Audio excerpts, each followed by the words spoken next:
এসব সাধারণ মানুষের চোখে ধুলো দেওয়ার চেষ্টা। ওকে আমাদের হাতে তুলে দিন, আমরা ওর শাস্তি দেবো। কি দেবো?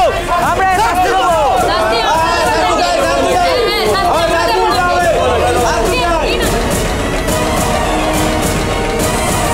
মুখে গালি লাগিয়ে ওদের বড় দোলা দেওয়া উচিত। ছোট ছোট বাচ্চাদের আর সাধারণ মানুষের জীবন নিয়ে ওরা ছিনিমিনি খেলছে। সাধারণ মানুষ ওদের কোনোদিন ছেড়ে কথা বলবে না। এত বড় লোক টাকার জোরে অন্যায় করে আবার পার পেয়ে যাবে, এটা আমরা ছাড়বো না, ছাড়বো না, ছাড়বো না। সবাইকে সামলাও, সবাইকে নিয়ে এসো।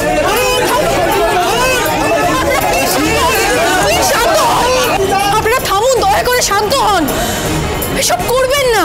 এতদিনের প্রতিশোধের জ্বালার এটা ফার্স্ট ইনস্টলমেন্ট।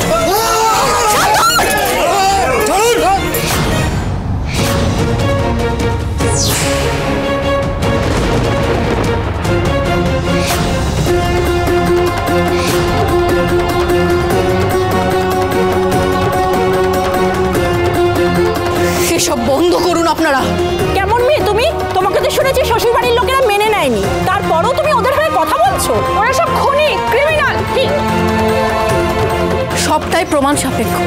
তার আগে আপনি কাউকে খুনি বা ক্রিমিনাল বলতে পারেন না। দয়া করে আপনারা আইন নিজের হাতে তুলে নেবেন না। আর মিস্টার বসু মল্লিক, উনি এই কোম্পানিকে সৎ পথে চালনা করার চেষ্টা করেছেন। উনি কোনো অসৎ কাজ করেননি। তার কানুনওয়ালা দেবী, যার বিরুদ্ধে আপনারা সবাই অভিযোগ করছেন, আঙুল তুলছেন, আপনারা ভুলে গেছেন ছোটবেলা কিন্তু তার বানানো বিস্কিট খেয়ে আপনারা বড় হয়েছেন। সেই মানুষটা একা হাতে নিজের সংসার সামলেছে, এই ব্যবসা দাঁড় করিয়েছে। ছেলেবেলার সেই স্বাদ আপনারা কি করে ভুলে যেতে পারেন? একদিন মায়েরা চোখ বন্ধ করে যে ব্র্যান্ডকে ভরসা করেছে, সন্তানদের হাতে তুলে দিয়েছে যাদের বিস্কিট, আজ একটা ঘটনায় তাদের অপরাধী সাব্যস্ত করছেন আপনারা। হ্যাঁ, আমি মানছি যা হয়েছে সত্যি খুব দুঃখের। ওই অনাথ আশ্রমের বাচ্চারা যার কারণে আজ কষ্ট পাচ্ছে, সে নিশ্চয়ই শাস্তি পাবে। আমি আপনাদের কথা দিচ্ছি, তেজ বেকারির বিস্কিটের মান কার জন্য খারাপ হলো, কে ভেজাল মিশিয়েছে, সব কিছু আমি আপনাদের সামনে আনব। অনাথ আশ্রমের বাচ্চাদের বিস্কিটে বিষাক্ত জিনিস এলো কি করে, তাদের কাছে এক্সপায়ার্ড বিস্কিট কিভাবে গেল, এই সব কিছু আমি সামনে আনব। বসু মল্লিক পরিবারের বড় নাত বউ সুধাময়ী বসু মল্লিক আপনাদের সবার সামনে কথা দিচ্ছি, ঠিক 48 ঘন্টার মধ্যে সবার সামনে সত্যিটা আনবো আমি।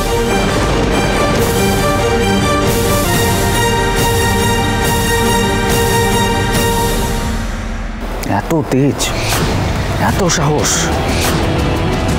কোত্থেকে এলো সুধার মধ্যে? এই সুধাকে তো আমি চিনতে পারছি না, কারণ যে সুধাকে আমি চিনি সে তো চোখ তুলে তাকাতেও ভয় পেত। আসুন।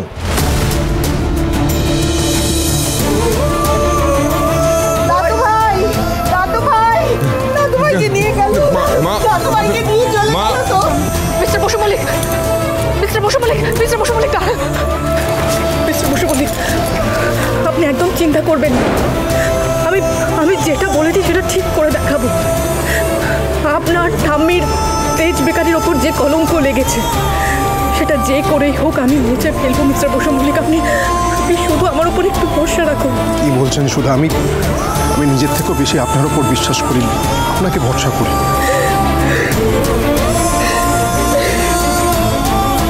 এত সময় নেই, চলুন প্লিজ চলুন। আমি জানি আপনি পারবেন, শুধু আপনিই পারবেন তেজ বেকারিকে আর ঠাম্মিকে নির্দোষ প্রমাণ করতে। আপনি পারবেন। আমি কথা দিচ্ছি, আমি 24 ঘন্টার মধ্যে আপনাকে নির্দোষ ঠিক প্রমাণ করবো। আর এই লড়াইটা আমরা একসাথে লড়বো। আমাদের কেউ হারাতে পারবে না মিস্টার বসু মল্লিক, কেউ পারবে না। চলুন চলুন চলুন চলুন চলুন তাড়াতাড়ি প্লিজ চলুন চলুন।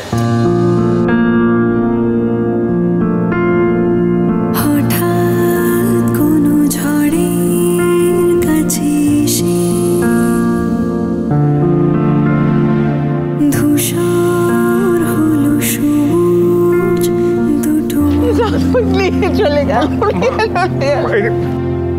গভীর কোনো ব্যথায় হাত রেখে ঠিকানা খুঁজে চলে ঘরে ফেরার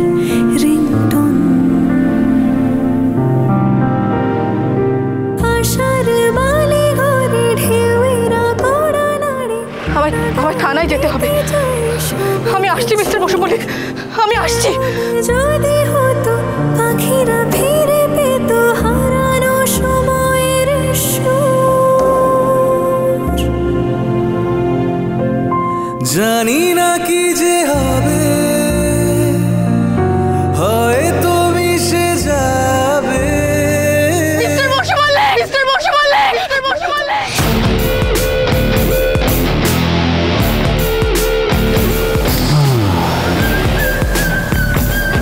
বেচারি সুধা, এই গোটা কলকাতা শহরে এত মানুষ থাকতে আমার শত্রু তেজ বসু মল্লিককেই বিয়ে করতে হলো। এবার কি করবে সুধা? তোমার সাহস, তোমার মনোবল সব কেড়ে নিয়েছে। এবার কাকে আঁকড়ে তুমি মাথা উঁচু করে দাঁড়াবে? কে তোমাকে সাহস জোগাবে সুধা? খুব বার বেড়েছিল আমার গায়ে হাত তোলা। এবার বুঝবে টেলা কাকে বলে। হ্যাঁ, বুঝবে বুঝবে। ওর এত দুঃসাহস, ও আমাকে পুলিশের হাতে তুলেছিল। এইবার আমি সবটা সুদে আসলে ফেরত দেব।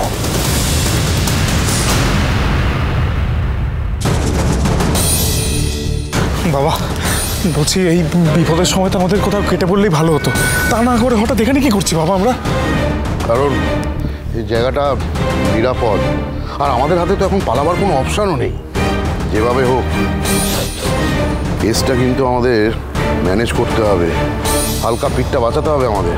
কিন্তু কিভাবে বাবা?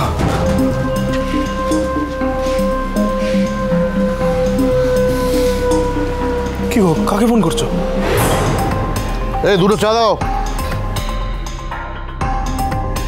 হ্যালো স্যার, আমি তো আপনার গাতেই ভাবছিলাম। হ্যাঁ, আমি তো কলকাতায় এসে গেছি স্যার। আর আপনার কমিশনটা সঙ্গে নিয়ে এসেছি। মানে কলকাতা? তুমি কলকাতায় কি করছো? কেন স্যার? তোমার কি মাথা মোটা? ওইসব কমিশন টমিশন পরে হবে। তুমি তুমি কোনো খবর টবর রাখো না? অনেক খবর স্যার। আরে তেজ বেকারির উপর কেস হয়েছে, আমাদের কোম্পানিতে রেড পড়েছে। তুমি যত তাড়াতাড়ি আজ রাতেই এখান থেকে বেরো। বাবা শোনা, বলছি উনি যদি আজকে রাতে কলকাতা ছেড়ে চলে যায় তাহলে তো আমাদের কমিশনের টাকাটাও মার চলে যাবে। আমি বলি কি, তুমি না আগে এই সুযোগে কমিশনের টাকাটা হাতিয়ে নাও। একই ফ্যাক্টরি চাপ বন্ধ, এরপর তো উনি এই অজুহাতে টাকাটাই দেবে না। হতচ্ছাড়া, প্রথমবার কাজের কথা বলেছো। হ্যাঁ, বলছি তুমি যাওয়ার আগে না এই কমিশনের টাকাটা দিয়ে যেও। আর কাছাকাছি না, দূরে কোথাও দেখা করবো। তোমার ওই ডানকুনির বন্ধ গোডাউনটা আছে, ওখানে আমি আসবো। আরেকটা কথা ভালো করে শুনে রাখো, যদি তুমি ধরা পড়ো কোনো কারণে যেন কেশবলাল তোমার মুখে আমার নামটা না আসে, নাহলে ভবিষ্যতে আমি এমন ব্যবস্থা করবো যাতে কোথাও থেকে কোনো রকম অর্ডার তুমি আর না পাও। ঠিক আছে স্যার, চলো। তো সর্ষের মধ্যেই ভূত। বসু মল্লিকেরা নিজেরা নিজেদেরই শত্রু। আর এই শত্রুকে কিভাবে ইউজ করতে হয় সেইটা এই সার্থক চ্যাটার্জি খুব ভালো করে জানে। ওয়াস্তই না, এবার শীঘ্রই শুরু হবে Sarthak Chatterjee one and only policy, divide and rule.